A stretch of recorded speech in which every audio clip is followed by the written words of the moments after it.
സ്വാഗതം. ഇന്ന് ഞാൻ ചർച്ച ചെയ്യാൻ ഉദ്ദേശിക്കുന്ന വിഷയം 2024 ബഡ്ജറ്റിൽ വന്നിരിക്കുന്ന ഇൻകം ടാക്സുമായി ബന്ധപ്പെട്ട പ്രധാനപ്പെട്ട മാറ്റങ്ങളാണ്. മാത്രമല്ല, നിങ്ങൾ ഒരു സംരംഭകനാണോ, അല്ലെങ്കിൽ നിങ്ങൾ ഒരു ബിസിനസ് സ്റ്റാർട്ട് ചെയ്യാൻ ഉദ്ദേശിക്കുന്നുണ്ടോ, നിങ്ങൾ ബാങ്ക് ലോൺ എടുക്കാൻ തയ്യാറെടുക്കുകയാണോ, അങ്ങനെയാണെങ്കിൽ നിങ്ങൾക്ക് ആവശ്യമുള്ള ഒരു പ്രധാനപ്പെട്ട ഇൻഫർമേഷൻ കൂടി ഞാൻ ഈ വീഡിയോയിൽ പങ്കുവെക്കുന്നുണ്ട്. ഈ വീഡിയോ അവസാനം വരെ കാണുക. Stay tuned.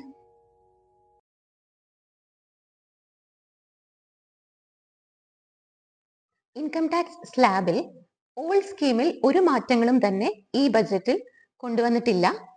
ന്യൂ സ്കീമിൽ സ്ലാബിൽ ചെറിയ മാറ്റങ്ങളുണ്ട്. സ്ക്രീനിൽ കാണുന്ന പോലെ 0 to 3 lakhs യാതൊരുവിധ മാറ്റങ്ങളുമില്ല. നിൽ ടാക്സ് റേറ്റ് തന്നെയാണ് വരുന്നത്. കഴിഞ്ഞ വർഷം വരെ 3 to 6 lakh എന്നുള്ള സ്ലാബിൽ 5% ആയിരുന്നു. ഈ വർഷം അത് 3 to 7 lakhs 5%. കഴിഞ്ഞ വർഷം 6 to 9 lakhs 10% എന്നുള്ളിടത്ത് സ്ലാബ് ഉയർത്തിയത് കാരണം 7 to 10 lakh 10%. അതുപോലെ 9 to 12 lakh 15% എന്നുള്ള സ്ഥാനത്ത് 10 to 12 lakh 15% ആണ് വരുന്നത്. 12 to 15 lakh 20%, അതുപോലെ above 15 lakh 30% എന്നുള്ളതിന് ഒരു മാറ്റവുമില്ല. ബിസിനസ്സുകാർക്ക് എക്സ്പെൻസ് ക്ലെയിം ചെയ്യാൻ പറ്റുന്ന സ്ഥാനത്ത് സാലറീഡ് ഇൻഡിവിജ്വൽസിന് അലോബിൾ ആയിട്ടുള്ള ഒരു ഡിഡക്ഷൻ എന്ന് പറയുന്നത് സ്റ്റാൻഡേർഡ് ഡിഡക്ഷൻ ആണ്. അതായത് നമുക്ക് 50,000 രൂപ സ്റ്റാൻഡേർഡ് ഡിഡക്ഷൻ ക്ലെയിം ചെയ്യാൻ സാധിക്കും. ആ സ്റ്റാൻഡേർഡ് ഡിഡക്ഷൻ പരിധി 50,000-ൽ നിന്നും 75,000 രൂപയായി ഉയർത്തിയിട്ടുണ്ട്. അത് പ്രത്യേകം ശ്രദ്ധിക്കുക. ന്യൂ സ്കീം സെലക്ട് ചെയ്യുന്നവർക്ക് മാത്രമേ ഈ ഒരു ആനുകൂല്യം ലഭിക്കുകയുള്ളൂ.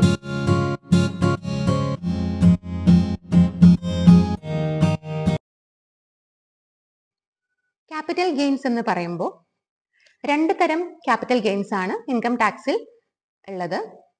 Short term capital gain, long term capital gain. ഇങ്ങനെ ഇൻകം ടാക്സിൽ രണ്ട് ആയിട്ട് ക്യാപിറ്റൽ ഗെയിൻസിനെ തരം തിരിച്ചിട്ടുണ്ട്. അത് നമ്മൾ പറയുന്ന പോലെ തന്നെ അതിന്റെ ടേം അല്ലെങ്കിൽ ഹോൾഡിംഗ് പീരീഡ് അനുസരിച്ചിട്ടാണ് ഇത് ഷോർട്ട് ടേം ആയും ലോങ് ടേം ആയും ക്ലാസിഫൈ ചെയ്തിരിക്കുന്നത്. ഇതിൽ തന്നെ ഈ ടേം എന്ന് പറയുമ്പോൾ അല്ലെങ്കിൽ ഹോൾഡിംഗ് പീരീഡ് 12 months-ഉം 24 months-ഉം ആണ് നമ്മൾ കൺസിഡർ ചെയ്യേണ്ടത്. അതിൽ എന്തിനൊക്കെയാണ് നമ്മൾ 12 months കൺസിഡർ ചെയ്യേണ്ടതെന്ന് വെച്ചാൽ, ഈ ലിസ്റ്റഡ് ആയിട്ടുള്ള ഷെയർ മാർക്കറ്റിലൊക്കെ ലിസ്റ്റ് ചെയ്തിരിക്കുന്ന സെക്യൂരിറ്റീസ്, അതിന്റെ ഹോൾഡിംഗ് പീരീഡ് എന്ന് പറയുമ്പോൾ 12 months-ൽ കൂടുതലാണെങ്കിൽ, അതായത് ഒരു വർഷത്തിൽ കൂടുതൽ നിങ്ങൾ ഹോൾഡ് ചെയ്തിരിക്കുന്ന സെക്യൂരിറ്റീസ് ആണ് നിങ്ങൾ സെൽ ചെയ്യുന്നതെങ്കിൽ അതിൽ നിന്നും ലഭിക്കുന്ന പ്രോഫിറ്റ് അല്ലെങ്കിൽ ഗെയിൻസ് എന്ന് പറയുന്നത് ലോങ് ടേം ക്യാപിറ്റൽ ഗെയിൻസ് ആണ്. അതിന് ആ രീതിയിലുള്ള പ്രൊവിഷൻസ് ആയിരിക്കും അപ്ലിക്കബിൾ ആയിരിക്കുക. നേരെ മറിച്ച് 12 months-ൽ താഴെ നിങ്ങൾ ഹോൾഡ് ചെയ്തിരിക്കുന്ന ഇത്തരത്തിലുള്ള ലിസ്റ്റഡ് സെക്യൂരിറ്റീസ് ആണ് നിങ്ങൾ സെല്ല് ചെയ്യുന്നതെന്ന് വെച്ചാൽ അത് ഷോർട്ട് ടേം ക്യാപിറ്റൽ ഗെയിൻസ് ആണ്. അതിന് വേറെ റേറ്റ്സ് ആണ് അപ്ലിക്കബിൾ ആയിരിക്കുക. അതുപോലെ തന്നെ അതർ ദാൻ ലിസ്റ്റഡ് സെക്യൂരിറ്റീസ്, ഇപ്പൊ നമ്മൾ 12 months പറഞ്ഞു അല്ലെ ലിസ്റ്റഡ് സെക്യൂരിറ്റീസിന്. ലിസ്റ്റഡ് സെക്യൂരിറ്റീസ് അല്ലാതെയുള്ള പ്രോപ്പർട്ടി, അതായത് ലാൻഡ് അല്ലെങ്കിൽ ഹൗസ് പ്രോപ്പർട്ടി, അങ്ങനെ വരുന്ന അസറ്റുകൾ നിങ്ങൾ സെല്ല് ചെയ്യുമ്പോൾ വരുന്ന പ്രോഫിറ്റ് എന്ന് പറയുന്നത് നമ്മൾ കണക്കാക്കുക 12 months അല്ല 24 months എന്ന പീരീഡ് ആണ് അതിന് നമ്മൾ കണക്കാക്കുന്നത്. നിങ്ങളൊരു ലാൻഡ് അല്ലെങ്കിൽ ഒരു പ്രോപ്പർട്ടി 2 വർഷത്തിൽ കൂടുതൽ ഹോൾഡ് ചെയ്തിട്ടാണ് നിങ്ങൾ സെല്ല് ചെയ്യുന്നതെങ്കിൽ അത് ലോങ് ടേം ക്യാപിറ്റൽ ഗെയിൻസ് അല്ലെങ്കിൽ അതിൽ നിന്ന് ലഭിക്കുന്ന പ്രോഫിറ്റിനെ ലോങ് ടേം ക്യാപിറ്റൽ ഗെയിൻസ് ആയിട്ടാണ് ക്ലാസിഫൈ ചെയ്യുന്നത്.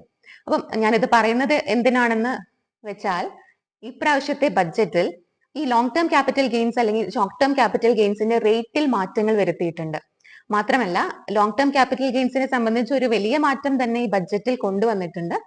അപ്പൊ അത് മനസ്സിലാവണമെങ്കിൽ നമ്മൾ ആദ്യം മനസ്സിലാക്കേണ്ടത് ലോങ് ടേം ക്യാപിറ്റൽ ഗെയിൻസ് എന്താണ്, ഷോർട്ട് ടേം ക്യാപിറ്റൽ ഗെയിൻസ് എന്താണ് എന്നുള്ളതാണ്. അപ്പം അത് ക്ലിയർ ആണ്. ഇനി ഈ ബഡ്ജറ്റിൽ കൊണ്ടുവന്ന മാറ്റം എന്താണെന്ന് വെച്ചാൽ, ഇക്വിറ്റി ഓറിയന്റഡ് മ്യൂച്വൽ ഫണ്ട്സ് അല്ലെങ്കിൽ ഇക്വിറ്റി ഷെയർസ് സെല്ല് ചെയ്തിട്ട് ലഭിക്കുന്ന പ്രോഫിറ്റിന് 15% എന്നുള്ളൊരു സ്പെഷ്യൽ റേറ്റ് ആയിരുന്നു ഇൻകം ടാക്സിൽ ഉണ്ടായിരുന്നത്. ആ റേറ്റ് ഉയർത്തി 20% മാറ്റിയിട്ടുണ്ട്. മാത്രമല്ല, ഈ ലോങ് ടേം ക്യാപിറ്റൽ ഗെയിൻസ് എന്ന് പറയുന്നതിന് ഇത്തരത്തിലുള്ള ഇക്വിറ്റി ഷെയർസ് അല്ലെങ്കിൽ ഇക്വിറ്റി ഓറിയന്റഡ് മ്യൂച്വൽ ഫണ്ട്സ് നമ്മൾ സെല്ല് ചെയ്യുമ്പോൾ നമുക്ക് അപ്ലിക്കബിൾ ആയിരുന്ന റേറ്റ്സ് എന്ന് പറയുന്നത് 10% ആയിരുന്നു. അതിനെ 12.5% ആക്കി ഉയർത്തിയിട്ടുണ്ട്. അങ്ങനെ ഉയർത്തിയപ്പോൾ ഇതിലൊരു ചെറിയ ബെനിഫിറ്റ് അല്ലെങ്കിൽ ഒരു ചെറിയൊരു ആശ്വാസം നമുക്ക് തന്നിട്ടുള്ളത് എന്താന്ന് വെച്ചാൽ, ഇത്തരത്തിലുള്ള ലോങ് ടേം ക്യാപിറ്റൽ ഗെയിൻ അതായത് ലിസ്റ്റഡ് ആയിട്ടുള്ള ഇക്വിറ്റി ഷെയർസ് അല്ലെങ്കിൽ equity oriented mutual funds sell ചെയ്യുമ്പോൾ നമുക്ക് വന്നിരിക്കുന്ന long term capital gains 1 lakh വരെ എക്സംപ്റ്റഡ് ആയിരുന്നു. അതിന്റെ പരിധി ഉയർത്തി 1.25 ലാക്സ് ആക്കിയിട്ടുണ്ട്. അതായത് 1.25 ലാക്സ് വരെ ലോങ് ടേം ക്യാപിറ്റൽ ഗെയിൻസ് എനിക്ക് വന്നിട്ടുണ്ടെങ്കിൽ അതിന് ഞാൻ യാതൊരുവിധ ടാക്സും നൽകേണ്ടതില്ല. എന്നാൽ 1.25 ലാക്സിന്റെ മേലെയാണ് എന്റെ പ്രോഫിറ്റ് എങ്കിൽ ഫോർ എക്സാമ്പിൾ എനിക്ക് 1.5 ലക്ഷമാണ് എന്റെ ലോങ് ടേം ക്യാപിറ്റൽ ഗെയിൻസ് എന്നിരുന്നാൽ ആ 1.25 ലക്ഷത്തിന് എനിക്ക് ടാക്സ് ഒന്നും വരില്ല. ബാക്കി 25,000 കഴിഞ്ഞ വർഷമായിരുന്നെങ്കിൽ 10% കൊടുക്കേണ്ട സ്ഥാനത്ത് ഈ വർഷം നമുക്ക് 12.5% കൊടുക്കേണ്ടി വരും. പക്ഷെ കഴിഞ്ഞ വർഷമായിരുന്നെങ്കിൽ 50,000 മേലെ, അതായത് നമ്മുടെ ലിമിറ്റ് 1 ലക്ഷമായിരുന്നു. അപ്പോൾ 50,000 മേലെ 10% കൊടുക്കുന്ന സ്ഥാനത്ത് ഈ വർഷം, അതായത് 23/7/2024 ശേഷമാണ് എന്റെ സെയിൽ ട്രാൻസാക്ഷൻ വരുന്നതെന്ന് വെച്ചാൽ അതിന് 25,000 മേലെ ഞാൻ 12.5% ടാക്സ് നൽകേണ്ടി വരും. ലോങ് ടേം ക്യാപിറ്റൽ ഗെയിനിൽ വന്ന ഒരു പ്രധാനപ്പെട്ട മാറ്റം എന്ന് ഞാൻ നേരത്തെ സൂചിപ്പിച്ചത് indexation benefit. Long term capital ഗെയിൻ്റെ ഏറ്റവും അട്രാക്റ്റീവ് ആയിട്ടുള്ള ഒരു അല്ലെങ്കിൽ ഒരു വളരെ ബെനിഫിഷ്യൽ ആയിട്ടുള്ള ഒരു പ്രൊവിഷൻ ആയിരുന്നു ഇൻഡെക്സേഷൻ എന്ന് പറയുന്നത്. അത് ഈ ബഡ്ജറ്റിൽ എടുത്തു കളഞ്ഞിട്ടുണ്ട്. അതായത് ഇൻഡെക്സേഷൻ എന്താണ് എന്ന് ഞാൻ ചെറുതായി നിങ്ങൾക്കൊന്ന് പറഞ്ഞു തരാം. ഞാൻ ഒരു 20 വർഷം മുമ്പ് 1 ലക്ഷം രൂപയ്ക്ക് ഒരു ലാൻഡ് വാങ്ങി. അത് ഞാൻ ഇപ്പം സെല്ല് ചെയ്യുമ്പോൾ എനിക്ക് കിട്ടുന്നത് ഒരു 50 ലക്ഷം രൂപയാണെന്ന് വിചാരിക്കാം. അപ്പോൾ നമ്മൾ ഈ ഒരു 49 ലക്ഷം രൂപ നമ്മൾ ടാക്സേഷന് വേണ്ടി ഓഫർ ചെയ്ത് കഴിഞ്ഞാൽ അതിൽ പല ഇൻഗ്രീഡിയൻസ് ഉണ്ട് അല്ലെ ഈ പ്രോഫിറ്റിൽ. അതിലൊരു ഇൻഫ്ലേഷൻ കാരണം നമ്മുടെ പ്രോപ്പർട്ടിയുടെ വാല്യൂ കൂടിയിട്ടുണ്ടാകാം. ഇൻകം ടാക്സ് ഡിപ്പാർട്ട്മെന്റ് നമുക്ക് തരുന്ന ഒരു ബെനിഫിറ്റ് ആണ്.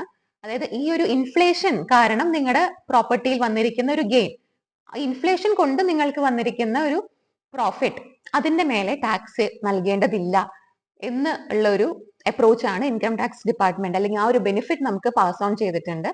അപ്പം നമ്മുടെ കോസ്റ്റിനെ നമ്മൾ ആ ഒരു ഇൻഡെക്സേഷൻ, ഒരു ഇൻഫ്ലേഷൻ ഇൻഡെക്സ് വെച്ച് മൾട്ടിപ്ലൈ ചെയ്തുകൊണ്ട് നമ്മൾ ഒരു കോസ്റ്റിനെ നമ്മൾ ഇൻഡെക്സ്ഡ് കോസ്റ്റ് ആക്കി മാറ്റിയിട്ടാണ് കഴിഞ്ഞ വർഷം വരെ അല്ലെങ്കിൽ 23/7/2024 വരെ നമ്മൾ അങ്ങനെയാണ് നമ്മുടെ capital gains, long term capital gains calculate ചെയ്തിരുന്നത്. എന്നാൽ 23/7/24 തൊട്ടിട്ട് ഇൻഡെക്സേഷൻ എന്ന് പറഞ്ഞ ഒരു ബെനിഫിറ്റ് തന്നെ, അല്ലെങ്കിൽ ആ ഒരു ടോപ്പിക് അല്ല ആ ഒരു വിഷയം തന്നെ നമുക്ക് കേൾക്കാൻ സാധിക്കില്ല. കാരണം ഇൻഡെക്സേഷൻ കംപ്ലീറ്റ്ലി ഒഴിവാക്കിയിട്ടുണ്ട്. പക്ഷേ ആ ഇൻഡെക്സേഷൻ ബെനിഫിറ്റോട് കൂടി നമ്മൾ അടക്കേണ്ടിയിരുന്ന ടാക്സിന്റെ റേറ്റ് എന്ന് പറയുന്നത് 20% ആയിരുന്നു.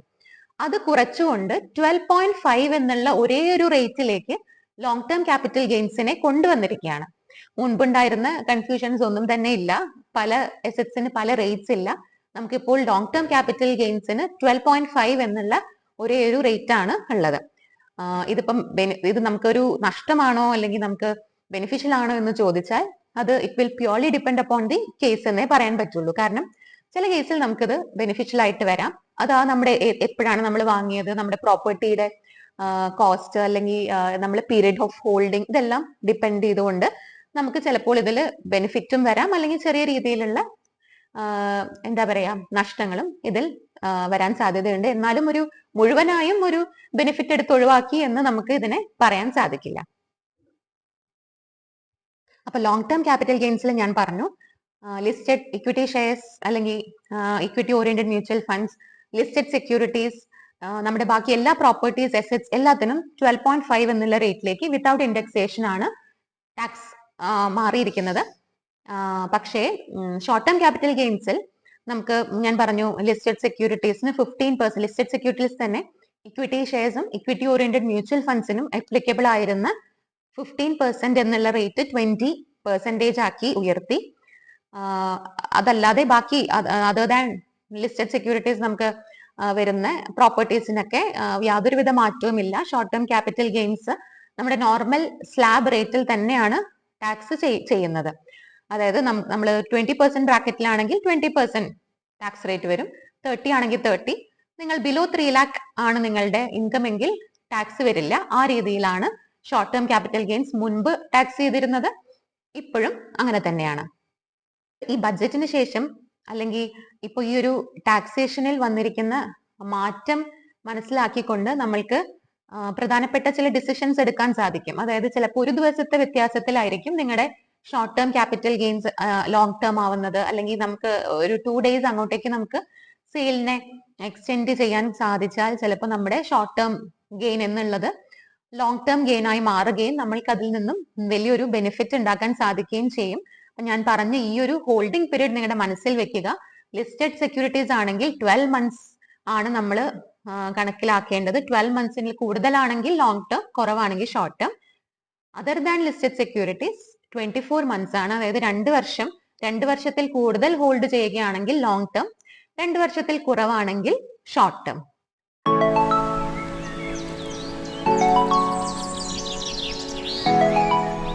ഈ വീഡിയോയുടെ തുടക്കത്തിൽ ഞാൻ സൂചിപ്പിച്ചിരുന്നു, നിങ്ങളൊരു ബാങ്ക് ലോണിന് അപ്ലൈ ചെയ്യാൻ ഉദ്ദേശിക്കുന്നുണ്ടെങ്കിൽ നിങ്ങൾക്ക് ആവശ്യമുള്ള ഒരു ഇൻഫർമേഷൻ ഞാൻ ഷെയർ ചെയ്യും എന്നുള്ള കാര്യം. അപ്പം അതെന്താണെന്ന് വെച്ചാൽ ഈ ബഡ്ജറ്റിൽ മുദ്ര ലോൺ എന്ന് പറയുമ്പോൾ സ്മോൾ യൂണിറ്റ്സിന് വേണ്ടിയിട്ട് അവർക്ക് ബിസിനസ് നടത്തിക്കൊണ്ടുപോകാൻ വേണ്ട ടേം ലോൺ അല്ലെങ്കിൽ വർക്കിംഗ് ക്യാപിറ്റൽ എല്ലാം കൊടുക്കാൻ സാധിക്കുന്ന പ്രധാനമന്ത്രി മുദ്ര യോജനയിൽ വരുന്ന ഒരു ലോണാണ് ഈ മുദ്ര ലോൺ. അത് വിത്തൗട്ട് എനി കൊലാറ്ററൽ സെക്യൂരിറ്റി നമുക്ക് ലഭിക്കുന്ന ഒരു ലോണാണ്. നമ്മളൊരു പുതിയ ബിസിനസ് സ്റ്റാർട്ട് ചെയ്യുകയാണെങ്കിൽ, അല്ലെങ്കിൽ നമ്മുടെ എക്സിസ്റ്റിംഗ് ബിസിനസ്സിൽ നമുക്ക് ഫണ്ടിന്റെ റിക്വയർമെന്റ് ഉണ്ടെങ്കിൽ നമുക്ക് ബാങ്കുകളെ സമീപിക്കാവുന്ന, അല്ലെങ്കിൽ നമുക്ക് ഒരു ബെനിഫിറ്റ്, നമുക്ക് ഫണ്ട് കിട്ടുന്ന ഒരു സ്കീമാണ് ഈ മുദ്ര സ്കീം. അതിന്റെ മാക്സിമം പരിധി അല്ലെങ്കിൽ ലിമിറ്റ് എന്ന് പറയുന്നത് 10 ലക്ഷമായിരുന്നു. അപ്പൊ അത് ഈ ബഡ്ജറ്റ് അനൗൺസ്മെന്റിൽ അത് 10 നിന്നും 20 ലക്ഷമാക്കി ഉയർത്തിയിട്ടുണ്ട്. ഇത് അനേകായിരം സംരംഭകരെ സഹായിക്കും എന്നുള്ള കാര്യത്തിൽ യാതൊരു സംശയവും. നിങ്ങൾക്ക് ആവശ്യമുള്ള അല്ലെങ്കിൽ നിങ്ങൾക്ക് ഉപകാരപ്പെടുന്ന കുറച്ച് ഇൻഫർമേഷൻ എനിക്ക് ഷെയർ ചെയ്യാൻ സാധിച്ചു എന്ന് വിശ്വസിക്കുന്നു. Thanks for watching.